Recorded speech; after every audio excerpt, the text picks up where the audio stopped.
ஒரே ஒரு பாடலை பாடிட்டு வார்த்தைக்கு போவோம். தேவனே என் தேவா உம்மை நோக்கினேன், தண்ணீரில்லா நிலம் போல தாகமாய் ஏங்கினேன். தேவனே என் தேவா உம்மை நோக்கினேன், தண்ணீரில்லா நிலம் போல தாகமாய் ஏங்கினேன். தண்ணீரில்லா நிலம் போல தாகமாய் ஏங்கினேன். ஒவ்வொரு நாளும் உம் பிரசன்னம் ஓடி வருகிறேன். நல்லா கையை தட்டி சொல்லாமா? ஒவ்வொரு நாளும் உம் பிரசன்னம் ஓடி வருகிறேன். உம் வல்லமை மகிமை கண்டு உலகை மறக்கின்றேன். உம் வல்லமை மகிமை கண்டு உலகை மறக்கின்றேன். தேவனே என் தேவா உம்மை நோக்கினேன்,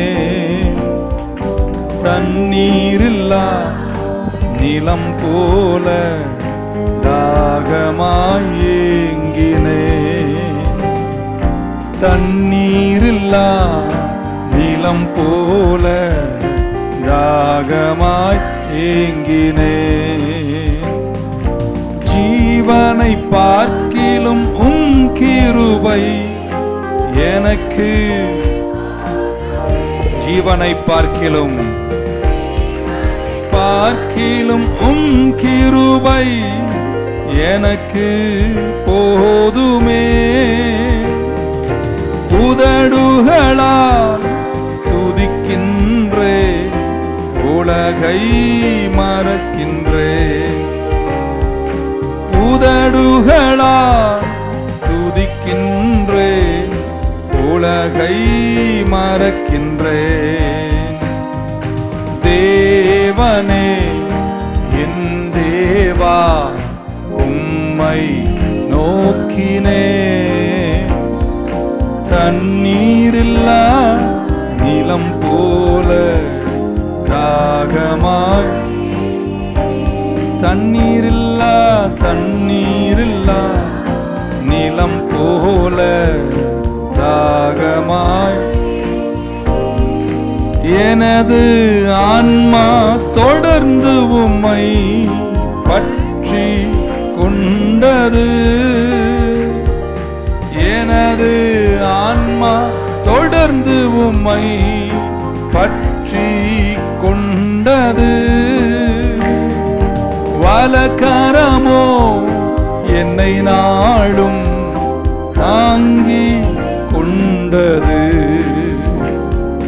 வலக்கரமோ என்னை நாளும் தாங்கி கொண்டது. சேர்ந்து தேவனே என் தேவா உம்மை நோக்கினேன், தண்ணீரில்லா நிலம் போல தாகமாய் ஏங்கினேன். தண்ணீரில்லா நிலம் போல தாகமாய் ஏங்கினேன். One more time. தேவனே என் தேவா உம்மை நோக்கினேன், தண்ணீரில்லா நிலம் போல தாகமாய் ஏங்கினேன். தண்ணீரில்லா நிலம் போல தாகமாய் ஏங்கினேன். கடந்த 3 வாரங்கள் உங்கள் கூட மத்தேயு சுவிசேஷம் 6ஆம் அதிகாரத்திலிருந்து 9ஆம் வசனத்திலிருந்து 12 வரைக்கும் உள்ள ஜெபத்தின் மாதிரி அல்லது பரமண்டல ஜெபத்திலேருந்து உங்கள் கூட பேசினோம். முதல் வாரம் யாரிடத்தில் ஜெபிக்கிறோம் தகப்பன் என்று உங்கள் கூட பேசியிருக்கிறோம்.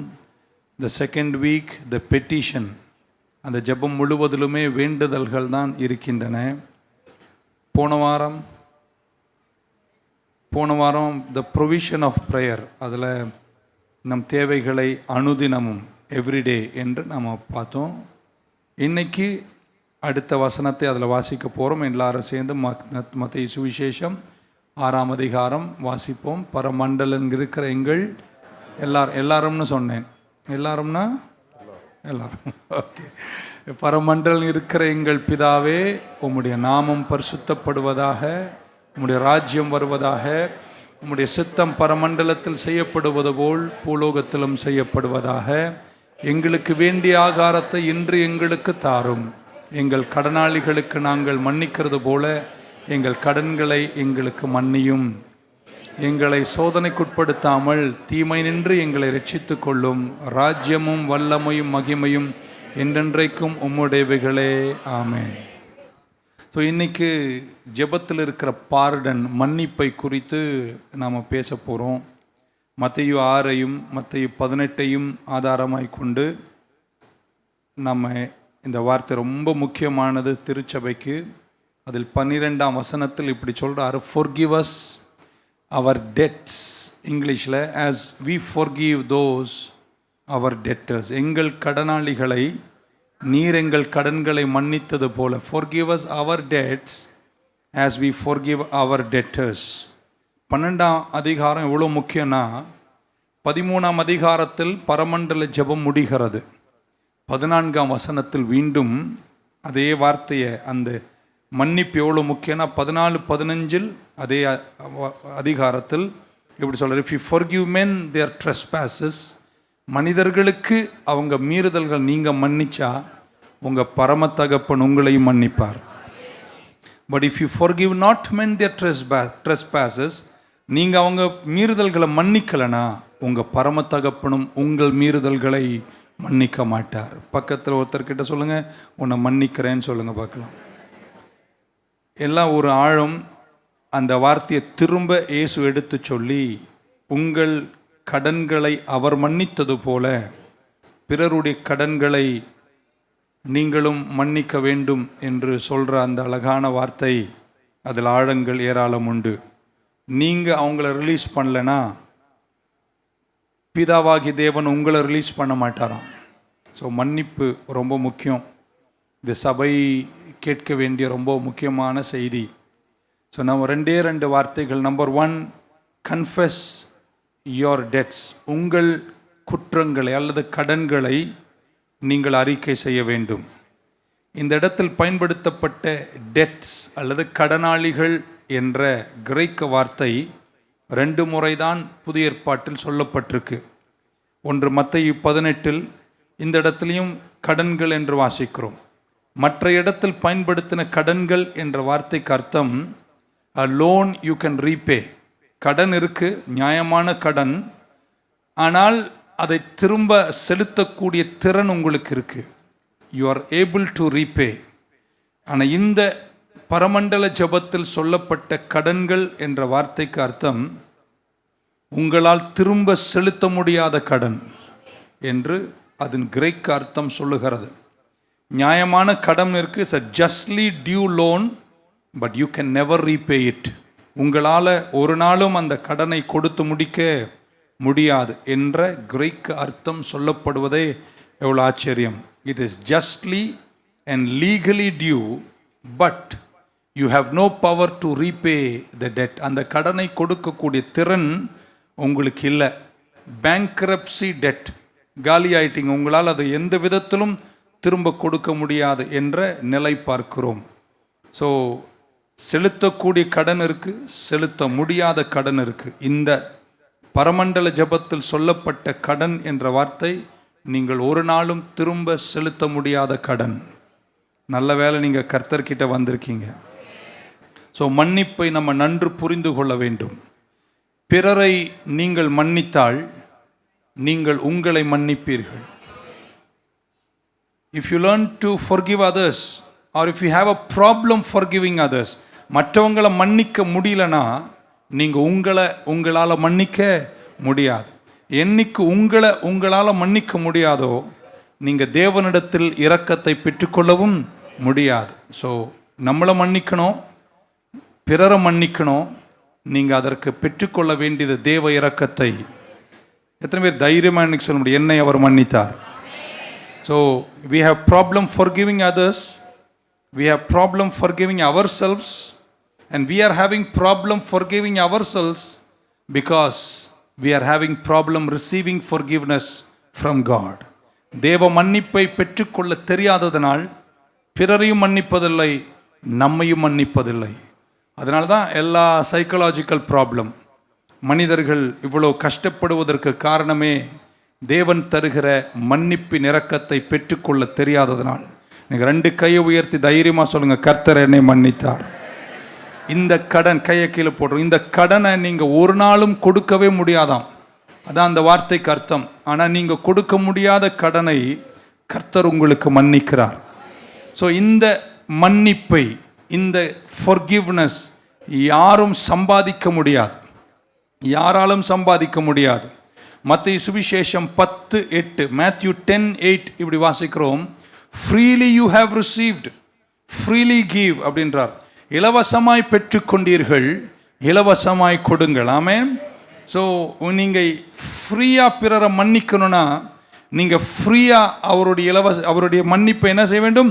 பெற்றுக்கொள்ள வேண்டும். ஸோ எந்த விதத்திலும் எந்த ரூபத்திலும் ஒருவரும் நான் சொல்லுகிற, வேதம் சொல்லுகிற இந்த மன்னிப்பை சம்பாதிக்க இயலாது. ஆமென். நீங்கள் இப்படி நினைக்கலாம், தப்பு பண்ணிட்டேன் அதனால் நாளைக்கு 2 அதிகாரம் எக்ஸ்ட்ரா படிக்கிறேன்னு. படிக்கலாம், நல்லது. ஆனால் மன்னிக்கப்பட மாட்டீங்க. மன்னிப்பு இலவசமானது, அதை நீங்கள் பெற்றுக்கொள்ளணும். இப்படி வச்சுக்கலாமா, நான் கொஞ்சம் சத்தமாக பேச போகிறேன், பேசலாமே தவிர மன்னிக்கப்படாது. மன்னிப்பு அவரிடத்தில் தான் பெற்றுக்கொள்ள வேண்டும். நத்திங் யூ டூ, நான் போடுகிற என் வேஷங்கள், என் வஸ்திரங்கள், என் சத்தங்கள், என்னுடைய எந்த தியானங்கள் கூட என்னை மன்னிப்பதில்லை.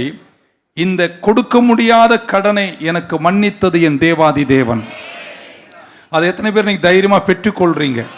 அந்த மீட்புக்குள்ளே வந்தபோது எல்லாத்தையும் நான் சொல்ல வேண்டிய அவசியம் இல்லை. ஆமென். ஸோ forgiveness நீங்கள் அதை சம்பாதிக்கலை, நீங்கள் அதை பெற்றுக்கொள்ளுகிறீர்கள். ஆமென்.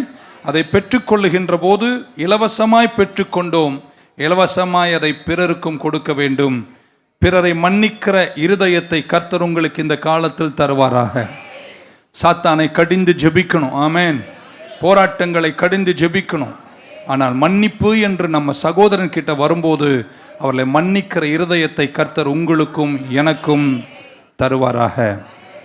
மன்னிக்கும் போது என்ன நடக்குது அப்படின்னு பல முறையும் உங்க கூட பேசியிருக்கிறேன். What happens when God forgives? உங்களை கடவுள் ஆண்டவர் மன்னிக்கும் போது உங்களுக்கு என்ன நடக்குது? ரோமர் 4 அதிகாரத்தின் 3 வசனத்தில் இப்படி வாசிக்கிறோம். Scripture, what does the scripture say when God forgives? 4:3. What does the scripture say? Abraham believed God. Abraham தேவனை விசுவாசித்தான். It was accounted to him for righteousness. அது அவனுடைய அக்கவுண்டில் நீதியாய் சேர்க்கப்பட்டது. இன்னொரு முறை சொல்றாங்க, பயன்படுத்தப்பட்ட வார்த்தை அக்கவுண்டிங் வார்த்தை. ஆபிரகாம் தேவனை விசுவாசித்தான். எல்லாம் சொல்லுங்க, விசுவாசித்தான். அது அவனுக்கு நீதியாக அவனுடைய அக்கவுண்டில் எண்ணப்பட்டது. ஆமென். ஸோ கடவுள் நம்மளை மன்னிக்கும் போது உங்களுக்கு என்ன நடக்குது? உங்கள் அக்கவுண்டில் கர்த்தர் நீதியை வைக்கிறார். எவ்வளோ சோகமாக அதை கேட்டீங்க. உங்கள் அக்கவுண்டில் கர்த்தர் நீதியை வைக்கிறார். ஸோ என்னைக்கு கர்த்தரை நீங்கள் விசுவாசிக்கிறீர்களோ உங்கள் அக்கவுண்டில் நீதியை கர்த்தர் வைக்கிறார். இன்னொன்று செய்கிறார். உங்கள் வாழ்க்கையில் நீங்கள் மன்னிக்கப்படும் போது, நீங்கள் அவரை விசுவாசிக்கும் போது உங்கள் அக்கவுண்டில் நீதியை வைப்பது மட்டுமல்ல, உங்கள் அக்கவுண்டில் இருக்கிற பாவத்தை காலி பண்ணிடுறார். விசுவாசமே இல்லை உங்களுக்கு. இது எப்படியெல்லாம், அதாவது நமக்கு என்னென்னா, உங்களை உணர்வு பூர்வமாக ஆக்கி பாட்டெல்லாம் பாடி கண்ணில் தண்ணியை வர வச்சு வசனத்தை சொன்னால் தான் சிலருக்கு கொஞ்சமாவது புரியுது. இப்போ அதுக்கெல்லாம் இங்கே நேரம் இல்லை. வசனத்தை வசனமாக கேளுங்க. God forgives you, and when God forgives you, உங்கள் அக்கவுண்டில் நீதியை வைக்கிறாரு. உங்கள் அக்கவுண்டில் இருக்கிற பாவத்தை அவர் எடுத்துடுறாரு. அந்த நம்பிக்கை உள்ளவங்க கரங்களை உயர்த்தி ஒரு ஆமேன்னு சொல்லுங்க பார்க்கலாம். 2 கொரிந்தியர் 5:19, 2 Corinthians 5:19 வசனத்தை படிக்கணும். இப்படி சொல்றார், to wit that God was in Christ reconciling the world unto himself. இந்த உலகத்தை கிறிஸ்துவுக்குள் பிதாவாகிய தேவன் ஒப்புரவாக்கி கொண்டிருந்தார். அவர் ஒப்புரவாக்கி கொண்டிருக்கும் பொழுது, ஆமென், he was not imputing, அங்கேயும் அக்கவுண்டிங் டேர்ம் தான் வருது, he was not imputing their trespasses to them. அவங்க மீறுதல்களை அவங்க கணக்கில் வைக்காம தான் அவர் செய்தாராம்.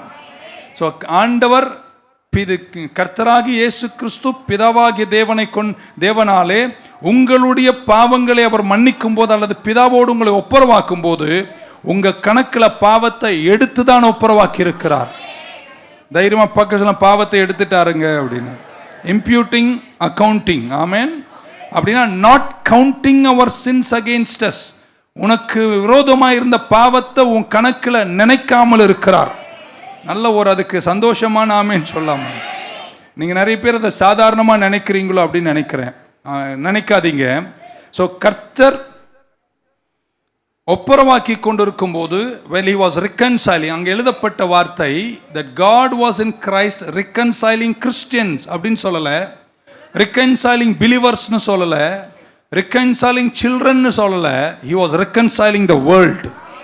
ஸோ இந்த அகில உலகத்தில் பிறக்க போகிற எல்லா மனிதனுக்காகவும் ஒப்புரவாக்கும் ஊழியத்தை கர்த்தர் பிதாவாகிய தேவனோடு செய்யும் போது கிறிஸ்துவுக்குள் இந்த உலகத்தில் பிறக்கிற எல்லா மனிதனுடைய பாவத்தையும் கர்த்தர் அங்க சரி பண்ண வேண்டியதை கணக்கிலிருந்து எடுத்து தான் செஞ்சிருக்கிறாரு. ஆனா என்னைக்கு உங்க அக்கவுண்ட்ல அது வரும்னா, யார் தேவனை விசுவாசிக்கிறார்களோ அவர்களுக்கு அது நீதியா எண்ணப்படும். புரிஞ்சிருக்கும், திரும்ப விளக்க வேண்டிய அவசியம் இல்லை. உலகத்தில் இருக்கிற எல்லாருடைய பாவத்தின் கணக்கையும் கர்த்தர் தீர்த்து வைத்தார். இப்போ நீங்க எப்படி அதை உங்க கணக்கில் சேர்ப்பீங்கன்னா, ஒரே வழிதான், தேவனை விசுவாசிப்பதனால. நான் விசுவாசிக்கிறேன்னு சொல்றவங்க மட்டும் ஆமேன்னு சொல்லுங்க பார்க்கலாம். ஸோ ஆண்டவர் கால்வரி சிலுவையில் மரிக்கும் போது he took care of everybody's sin. அகில உலகத்தின் மனித பாவங்களையும் அவர் சுமந்து தீர்த்தார். ஆமேன். ஸோ ஒரு தொலைந்து போன மனிதன் மீண்டும் ரட்சிக்கப்பட வேண்டுமானால் திரும்ப ஒரு முறை இயேசு மரிக்க வேண்டிய அவசியம் இல்லை. அவர் ஒரே தரம் நமக்காய் மரிச்சிட்டாரு. இப்போ எப்படி என் கணக்கில் நீதியையும் என் கணக்கில் இருக்கிற பாவத்தை எப்படி காலி பண்ண முடியும்? ஒரே வழிதான் பைபிள் சொல்லுகிறது, தேவனை விசுவாசிப்பதனால. நான் இயேசுவை விசுவாசிக்கிறேன்னு சொல்றவங்க இருக்கீங்களா? ஆமேன். அவரை ஏற்றுக்கொண்டவர்களுக்கு நித்திய ஜீவனையும் ஏற்றுக்கொள்ளாதவர்களுக்கு ஆக்கினை தீர்ப்பு என்றும் பைபிள் சொல்லுகிறது. ஸோ ஆபிரகாம் தேவனை விசுவாசித்தார், அது அவனுக்கு அக்கவுண்ட்ல நீதியாய் கர்த்தர் வைத்தார். ஆபிரகாம் விசுவாசிக்காமல் போயிருந்தால், ஆபிரகாம் தன் விசுவாசத்தை செயல்படாமல் போயிருந்தால் அவருடைய விசுவாசம் செத்தது என்று பைபிள் சொல்வதை நம்ம தெரிஞ்சிருக்கிறோம். ஸோ இந்த வாழ்க்கையில வாழுகிற இந்த வாழ்க்கையில் நீங்க எடுக்கிற எல்லா தீர்மானத்தை விட ரொம்ப முக்கியமான தீர்மானம் இயேசுவை விசுவாசிப்பது. ஆமென். நான் எனக்காக மட்டும் வாழுகிறேன் என்று நீங்கள் வாழக்கூடாது. உங்களுக்கு நன்மைகள் கர்த்தர் தருவார், நன்மைகளை கொண்டாடுங்கள். ஆனால் நீங்க எடுக்கிற தீர்மானத்திலே சிறந்த தீர்மானம் இயேசுவை விசுவாசிப்பது. என்னைக்கு அவரை விசுவாசிக்கிறீங்களோ, தொலைந்து போன உங்க கணக்கில் நீதியை வைத்து உங்க கணக்கில் இருக்கிற பாவத்தை கர்த்தர் காலி பண்ணிடுறார். விசுவாசிக்கிறீங்களா? இப்படி எப்பெல்லாம் புரியாது பாருங்க, எல்லாத்துக்கும் ஒரு படம் வேணும். நான் குளிப்பதை விசுவாசிக்கிறேன் அப்படின்னு வச்சுங்களேன். அப்போ நான் என்ன செய்வேன்? ஷிஷோ நான் குளிக்கிறத நம்புறேன்னு வைங்களேன். அப்போ நான் என்ன செய்வேன்? இவ்வளோ சிம்பிள். வரமா அப்படி குதிச்சு, ஆமாம் ஓகே, நான் குளிக்கிறத விசுவாசிக்கிறேன்னா நான் என்ன செய்வேன்? குளிப்பேன். இப்போ அப்படியே மாற்றி சொல்லட்டுமா? நான் இயேசுவை விசுவாசிக்கிறேன் அப்படிங்க என்ன செய்வீங்க? இயேசுவுக்காக வாழ்வீர்கள். So simple. ஆமேன்னு சொல்ல மாட்டீங்களா? இப்போ அவரை விசுவாசிக்கிறேன்னு சொல்கிறவங்களாம் ஒரு அல்லேலூயா சொல்லுங்க பார்க்கலாம். அப்போ நீங்கள் யாருக்காக வாழ்றீங்க? இயேசுவுக்காக வாழ்றீங்க. எதை விசுவாசிக்கிறோம் அதை நீங்கள் செய்வீர்கள். ஆமேன். ஸோ இயேசுவுக்காக நீங்கள் வாழலைன்னா அதுக்கு என்ன அர்த்தம்? நீங்கள் அவரை இன்னும் விசுவாசிக்க இல்லைன்னு அர்த்தம். நீங்கள் அவரை விசுவாசித்தால் நீங்கள் அவருக்காய் வாழ்வீர்கள். அவருக்காய் வாழும்போது உங்கள் அக்கௌண்ட்டில் கர்த்தர் நீதியை வைத்து உங்கள் அக்கௌண்ட்டில் இருக்கிற பாவத்தை கர்த்தர் எடுத்து விடுவார். ஆமென். ஆங்கிலத்தில் சொல்லப்பட்ட ஒரு அழகு வார்த்தை பைபிளில் ப்ரொபிச்சியேஷன் அப்படின்னு ஒரு வார்த்தை இருக்கு. அகில உலகத்தினுடைய பாவத்தின் கோபத்தையும் கர்த்தர் கால்வரியில தணிச்சிட்டார். ப்ரொபிச்சியேஷன். ஆமென். It is satisfied. அவர் எல்லாத்தையும் நமக்காய் செய்து முடிச்சிட்டார். அப்படின்னா பாவம் அறியாத அவரை பாவமாக்கி நம்ம பாவத்தை அவர் மேல வைத்து உங்களையும் என்னையும் கர்த்தர் விடுதலை ஆக்கினார். ஏற்கனவே சொன்னதை திரும்ப சொல்றேன், நீங்க யாரும் பாவத்தின் நிமித்தம் நரகம் போக வேண்டிய அவசியம் இல்லை. ஒரு காரணத்தால் நீங்கள் நரகம் போவீர்கள், இயேசுவை விசுவாசியாததுனால. ஏன்னா இயேசுவை விசுவாசிக்கும் போது உங்கள் பாவங்களை கர்த்தர் மன்னிக்கிறார். புரிஞ்சிருந்தா நீங்க ஆமேன்னு சொல்லியிருப்பீங்க. யோவான் 3:36 இப்படி சொல்றார், he that believeth on the Son hath everlasting life, and he that believeth not the Son shall not see life, but the wrath of God abideth in him. So யார் தேவனை விசுவாசிக்கிறார்களோ அவர்களுக்கு கர்த்தர் ஜீவனை கொடுக்கிறார். So he that doesn't believe hath no life. விசுவாசியாதவர்களுக்கு ஜீவன் இல்லை, விசுவாசிக்கிறவர்களுக்கு ஜீவன் உண்டு. So இது முக்கியமானது. பாவம் முக்கியம், பாவத்துக்கு அதனுடைய சம்பளமும் விளைவுகள் இருக்கு.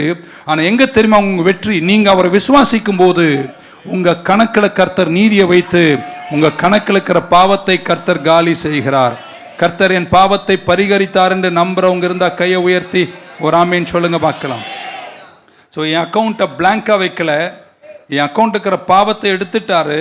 ஆனால் பிளாங்க் அக்கௌண்ட் அல்ல என்னுடைய அக்கௌண்ட்டு. என் அக்கௌண்ட்டில் கர்த்தர் நீதியை வைத்திருக்கிறார். நீதிமான்கள்லாம் கரங்களை உயர்த்தி ஒரு அல்லேலூயா சொல்லுங்க பார்க்கலாம்.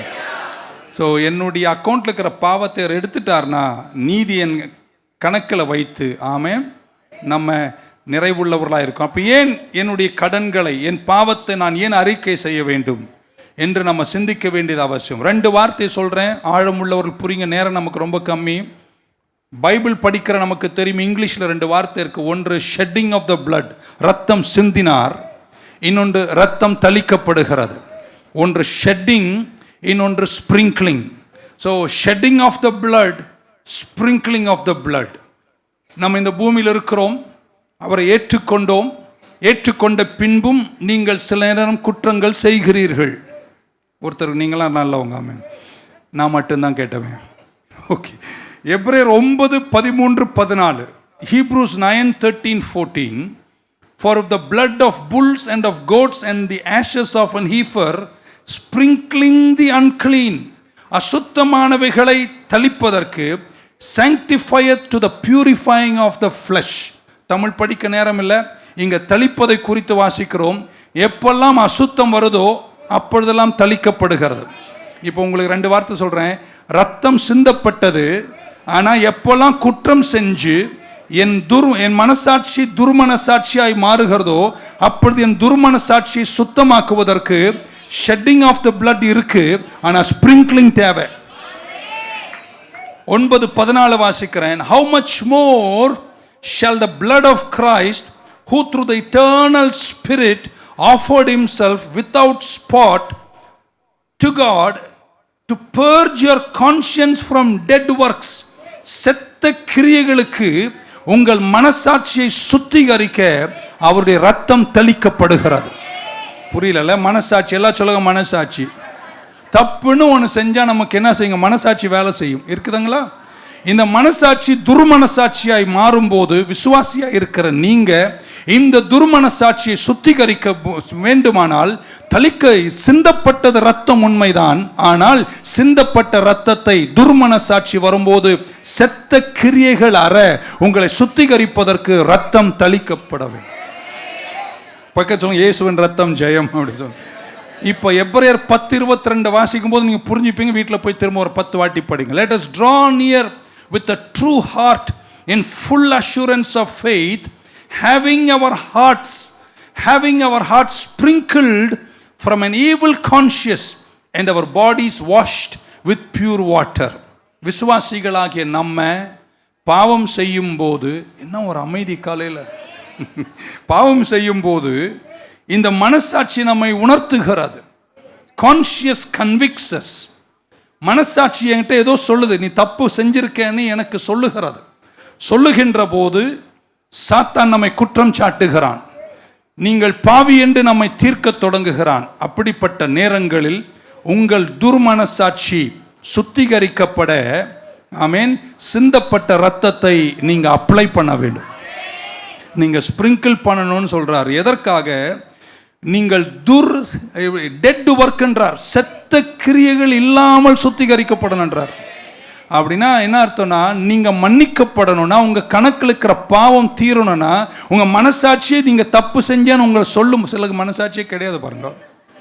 அது இருக்குன்னா அந்த மனசாட்சி உங்களை குற்றப்படுத்தும் போது, சாத்தான் உங்களை குற்றம் சாட்டுகின்ற போது, அந்த துர்மனசாட்சி களைவதற்கு உடனே செத்த கிரியைகளை நீங்கள் செய்யக்கூடாது. ஆமென். நான் இன்னிலேருந்து என்னை சரி பண்ணுறதுக்கு நான் ட்ரெஸ்ஸை மாற்றிக்கிறேன், அதை மாற்றிக்கிறேன், இதை மாற்றிக்கிறேன், இன்னும் கொஞ்சம் படிக்கிறேன், இன்னும் கொஞ்சம் எல்லாம் பண்ணணுங்க, ஜெபிக்கணும், பைபிள் படிக்கணும். ஆனால் நீங்கள் உங்கள் பாவத்தை களைவதற்கு இவைகளெல்லாம் செய்யும் போது அது செத்த கிரியைகள். மாறாக நீங்கள் ஒன்றை செய்ய வேண்டும், கால்வரியில் சிந்தப்பட்ட இரத்தத்தை துர்மனசாட்சி நீங்கள் தெளித்துக் கொள்ள வேண்டும். இருக்கீங்கன்னு நினைக்கிறேன். ஆமென். இன்னும் நான் கொஞ்சம் கர்த்தருக்கு கொடுக்குறேன், என் பாவம் தீரவே தீராது. இந்த சர்ச்சில் இருக்கிற எல்லாரை விட அதிகமாக நான் தான் தசமம் கொடுப்பேன், தீராது. உன் மனசாட்சி உன துர்மனசாட்சியாய் மாற்றி செத்த கிரிகளாய் மாறும்போது நீங்க பெற்றுக்கொள்ள வேண்டியது கர்த்தருடைய மன்னிப்பு. கையை உயர்த்தி சொல்லுங்க, இயேசுவின் ரத்தம் என்னை சுத்திகரிக்கிறது. ஸோ நம்ம ஒரு நாளும் டெட் ஒர்க் பண்ணவே கூடாது, செத்த கிரியைகள். ஆமென். நான் நிறைய குற்றம் செஞ்சிட்டேங்க, அதனால் இன்னிலேருந்து நான் பாஸ்டருக்கு போய் டெய்லி 5 hours சேவை செய்வேன். சேவை செஞ்சுட்டு போ, ஆனால் உன் குற்றம் மன்னிக்கப்படாது. ஆமெனே. வரல பாருங்க. ஓகே, யோவான் சுவிசேஷம் 6ஆம் அதிகாரம் 28-29 இப்படி வாசிக்கிறோம். Then said they unto Jesus, what shall we do that we might work the works of God? தேவனுடைய செயல்களை செய்வதற்கு நாங்கள் என்ன செய்ய வேண்டும் என்று இயேசுவிடத்தில் கேட்டார்கள். யோவான் சுவிசேஷம் 6:28-29. Jesus answered and said unto them, இயேசு அவர்களை பார்த்து இப்படி சொன்னார். ஆமென். This is the work of God, that you believe on him whom he hath sent. ஆமென். என்ன கேட்குறாங்க? நாங்கள் சேவை செய்யணும், நாங்கள் ஊழியம் பண்ணணும், நான் வாலண்டியர் ஆகிடணும். ஆமென். இதுக்கு நான் என்ன செய்யணும்னு கேட்கிறாரு. ஒன்றும் செய்யாத, செத்த கிரியைகள் எதுவுமே உன்னை மன்னிக்காது. ஒன்று மட்டும் செய், அனுப்பப்பட்ட இயேசுவை விசுவாசிப்பாயாக. இயேசுவை நான் விசுவாசிக்கிறேன்னு சொல்றவங்க ஒரு அலையில சொல்லுங்க பார்க்கலாம். எந்த விதத்திலையும் உங்கள் பாவ கடன்களை இந்த பூமியில் செத்த கிரியைகளால் நீங்கள் யாரும் கர்த்தருக்கு கொடுத்து தேவனை நீங்கள் திருப்தியாக்க முடியாது. உங்கள் துர்மனசாட்சி நீங்க உங்கள் பாவங்கள் மன்னிக்கப்பட்டு துர்மனசாட்சி இல்லாமல் அவருக்கு சேவை செய்ய ஒரே ஒரு வழி, கர்த்தரை விசுவாசிப்பது மட்டுமே. ஹல்லேலூயா. So I sprinkle on my conscience, என்னுடைய மனசாட்சி இரத்தத்தால தளிக்கப்படும் போது கர்த்தர் என்னை மன்னிக்கிறார். அவர் அதை என்னை விட்டு நீக்கி விடுகிறார். ஆமென். சிலர் சொல்வாங்க, கர்த்தரின் பாவத்தெல்லாம் மறந்துட்டார். அவர் மறந்துட்டார்னா அவர் சர்வ ஞானி அல்ல. நல்லா கேளுங்க, உங்களை நல்லா தெரியும். 5 வயசுலேருந்து பண்ண கூத்தெல்லாம் ரெக்கார்டில் இருக்கு. அவரு மறந்துட்டார் அப்படின்னு சொல்லிட்டீங்கன்னா அதுக்கு என்ன தெரியுமா அர்த்தம்? அவரு சுத்தமா சர்வ ஞானி. பைபிள் சொல்லி இஸ் omniscient God. அப்படின்னா அவர் சர்வ ஞானி, அவர் எல்லாம் அவருக்கு தெரியும். அப்படின்னா அவருக்கு உங்களை பத்தின எல்லாம் தெரியும். பரவாயில்ல, தைரியமா. ஆமென். எல்லாம் அவருக்கு தெரியும். ஆனா அவர் மறக்கிறார் அப்படின்னா என்ன தெரியுமா அர்த்தம்? he don't want to bring it to remembrance. ஆமென். அவருக்கு தெரியும், ஆனால் அவளை திரும்பவும் உன் நினைவூட்டுதலுக்கு கொண்டு வராமல் அதை ஒதுக்கி வைத்திட விரும்புகிறார்.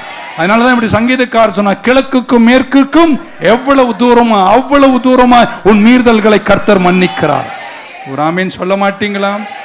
ஹல்லேலூயா. He chooses not to bring your sin back again. ஆமென். திரும்பவும் பாவத்தை அவர் கொண்டு வர மாட்டார். நீயும் கொண்டு வராம இரு, நீ மன்னிக்கப்பட்டவனாய் இருக்கிறாய். நல்ல ஒரு ஆமீன் சொல்லுங்க பார்க்கலாம். ஸோ நம்முடைய துர்மனசாட்சி நீங்க, ரத்தம் தளிக்கப்பட நீங்களும் நானும் மன்னிக்கப்பட்டவர்கள். என்ன கர்த்தர் மன்னிச்சார் என்ற பூரண நம்பிக்கை உள்ளவங்க, ரத்தத்தின் கீழே நிற்கிறவங்க கரங்களை உயர்த்தி ஒரு அலையில சொல்ல மாட்டீங்களா? ஆமென். ஸோ உங்களை மன்னிச்சார்னா நீங்க ஒன்று செய்யணும், நீங்களும் பிறரை மன்னிக்க வேண்டும். இதுதான் பரமண்டல ஜெபத்தில் அந்த வார்த்தையின் அர்த்தம். ஸோ இது வேற போன வாரம் நம்ம பேசணும், அன்றன்றுள்ள அப்பத்தை எங்களுக்கு தாரும். அப்போது அனுதினமும் நம்முடைய பாவங்களை அறிக்கை செய்ய வேண்டுமோ? ஆமென். அனுதினமும் பிறரை மன்னிக்க வேண்டுமோ என்ற ஒரு கேள்வி நமக்குள் வருகிறது. Number 2, release your debtors. ஆமென். பிறருக்கும் நீங்கள் மன்னிப்பை கொடுக்க வேண்டும். மத்தேயு சுவிசேஷம் 18:21, நேரம் நமக்கு ஆயிட்டோ.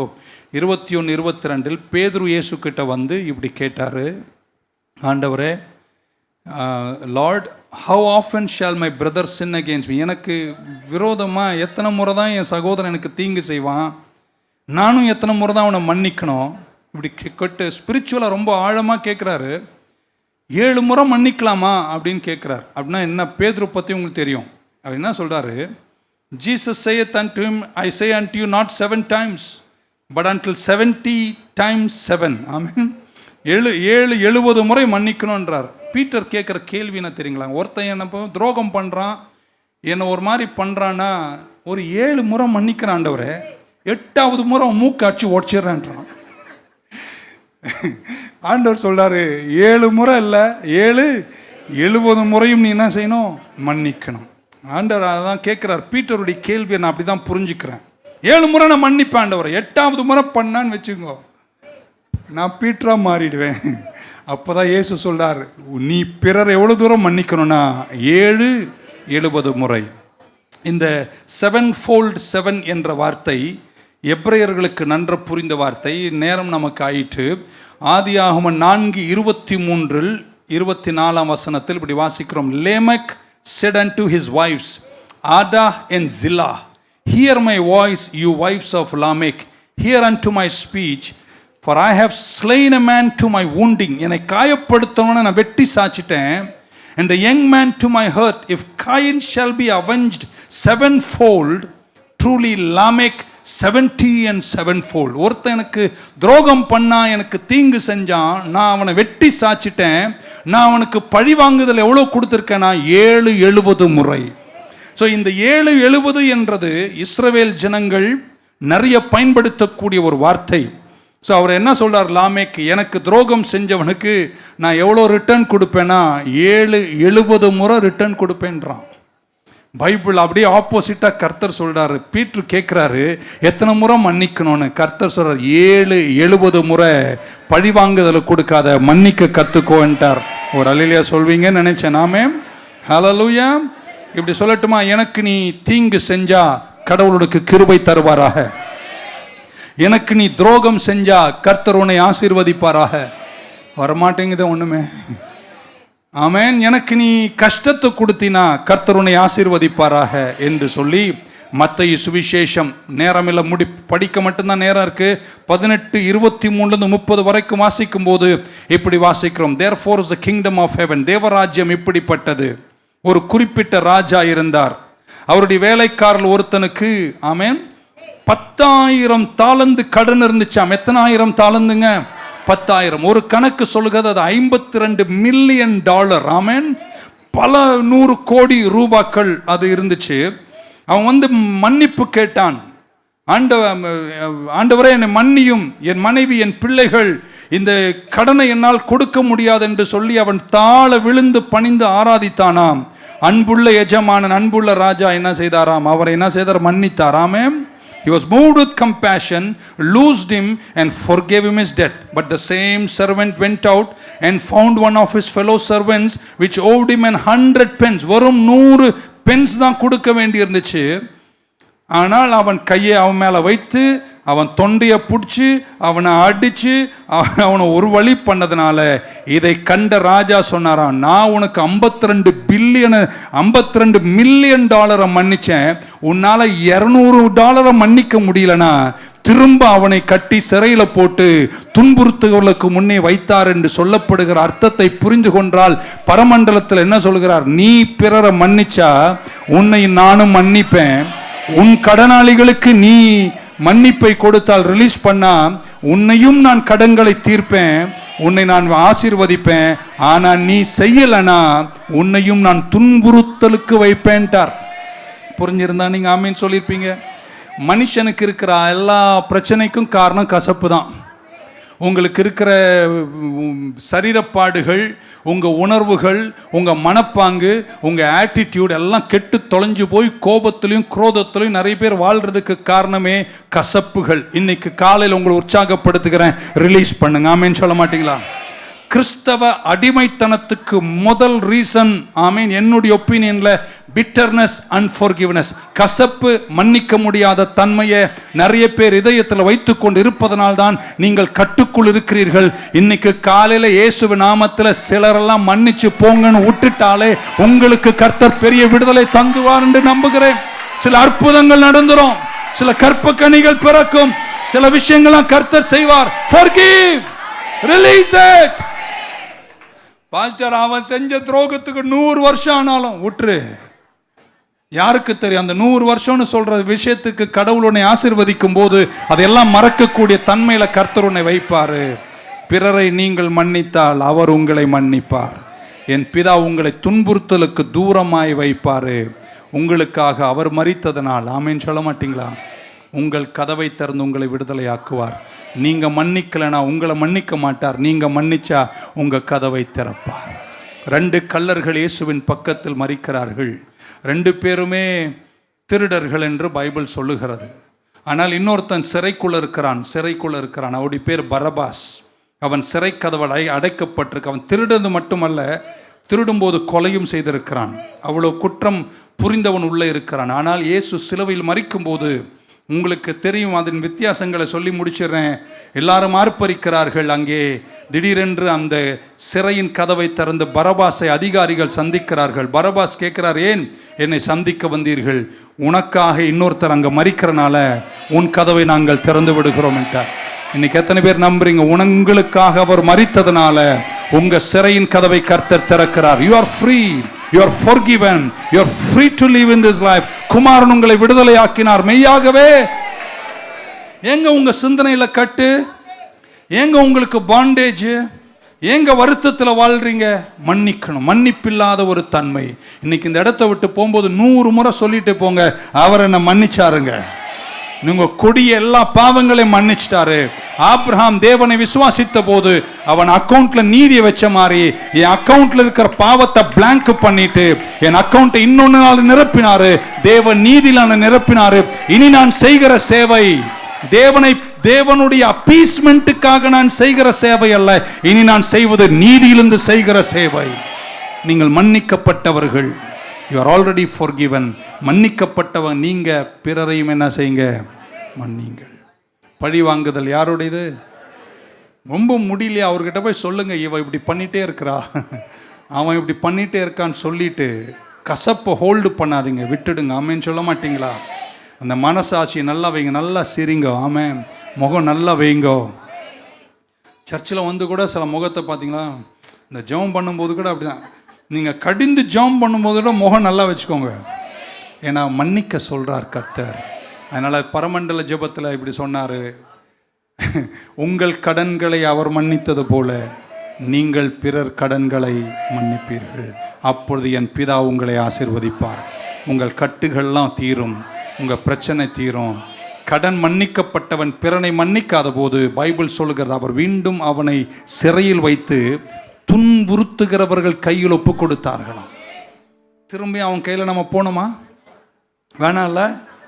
அப்போ நீங்கள் ஒன்று பண்ணுங்க, பிறர் என்ன செய்யுங்க, பக்கத்தில் ஒரு சிஸ்டரை தட்டி சொல்லுங்க, அம்மா நீ எனக்கு எதுவும் பண்ணலைன்னு தெரியும், இருந்தாலும் உன்னை ஆதாரமாக வச்சு எனக்கு பண்ணவனையெல்லாம் இயேசுவ நாமத்தில் இன்னைக்கு நான் மன்னிக்கிறேன்னு சொல்லிட்டு போங்க. கர்த்தர் உன்னை கைவிட மாட்டார். Shall we stand in the presence of God? Thank you so much. Hallelujah. இயேசுவே என் தெய்வமே, என் மேல் மனமிரங்கும். இயேசுவே என் தெய்வமே, என் மேல் மனமிரங்கும். நான் பாவம் செய்தேன், உம்மை நோக செய்தேன், உம்மை தேடாமல் வாழ்ந்து வந்தேன். நான் பாவம் செய்தேன், உம்மை நோக செய்தேன், உம்மை தேடாமல் வாழ்ந்து வந்தேன். என்னை மன்னியும் தெய்வமே, என்னை மன்னியும். நல்ல ஆண்டவரே, இந்த காலை வேளைக்காக நன்றி. பரமண்டல ஜெபத்தின் 4ஆம் பாகத்தில் the pardon of prayer. எங்க ஜெபத்துல ஒன்று இருக்கணும். எங்கள் கடன்களை நீர் மன்னித்தது போல பிறர் கடன்களை நாங்கள் மன்னிக்கிறவர்களாய் எங்களை மாற்றுங்க. உம்மோடு இருக்கணும், உம்மோடு நடக்கணும். கட்டுகளில் நாங்கள் வாழக்கூடாது, சிந்தனையின் சிறையிருப்புகள் இருக்கக்கூடாதுப்பா. வெற்றியாய் வாழ கிருபை தாங்க என்று வேண்டி ஜெபிக்கிறோம். இயேசுவின் நாமத்தில் ஜெபிக்கிறேன் நல்ல பிதாவே. சேர்ந்து சொல்லுமா, என் ஆத்துமாவே கர்த்தரை ஸ்தோத்திரி, முழு உள்ளமே பரிசுத்த நாமத்தை ஸ்தோத்திரி. என் ஆத்துமாவே கர்த்தர் செய்த சகல உபகாரங்களையும் மறவாது. கர்த்தராகிய இயேசு கிறிஸ்துவின் கிருபை, பிதாவாகி தேவனுடைய அன்பு, பரிசுத்தாவின் ஐக்கியம் நம் அனைவரோடும் இன்றும் என்றும் இருப்பதாக. ஆமென். God bless you. Thank you.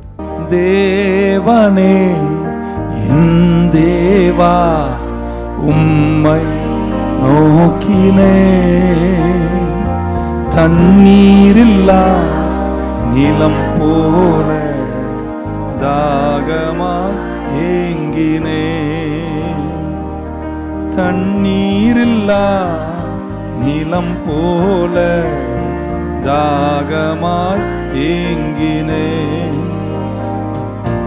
ஒவ்வொரு நாளும் உம் பிரசன்னம் ஓடி வருகிறேன்.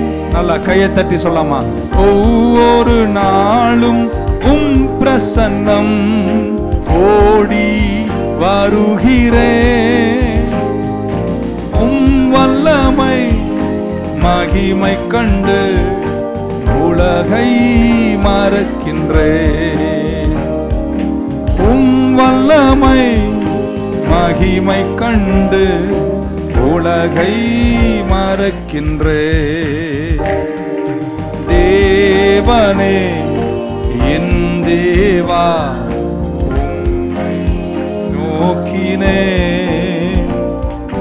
தண்ணீரில்லா நிலம் போல தாகமாய் ஏங்கினேன்.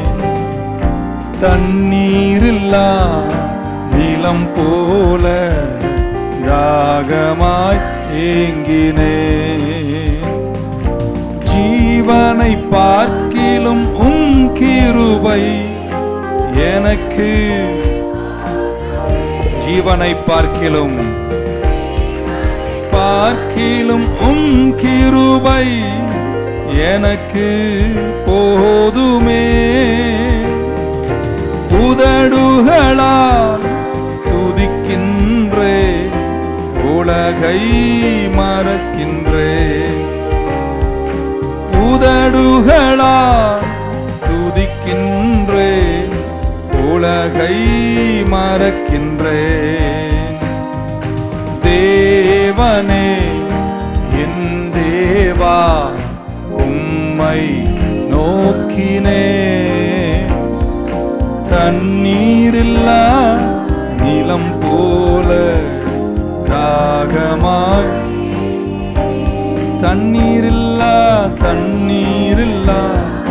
நிலம் போல தாகமாய்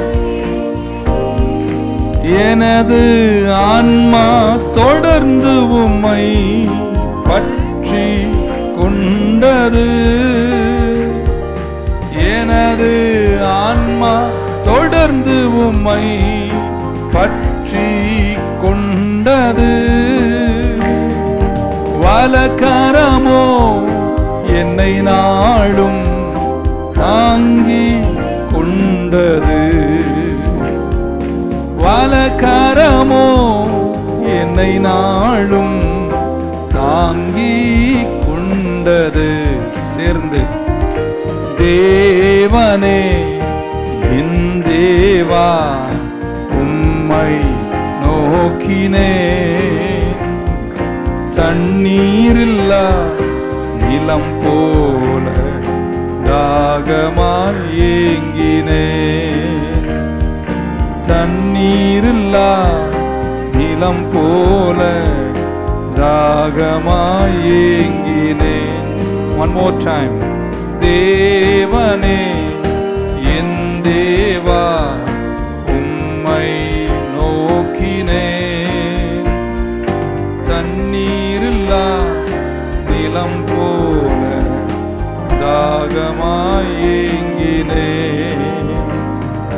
தண்ணீரில்லா நிலம் போல தாகமாய் ஏங்கினேன்.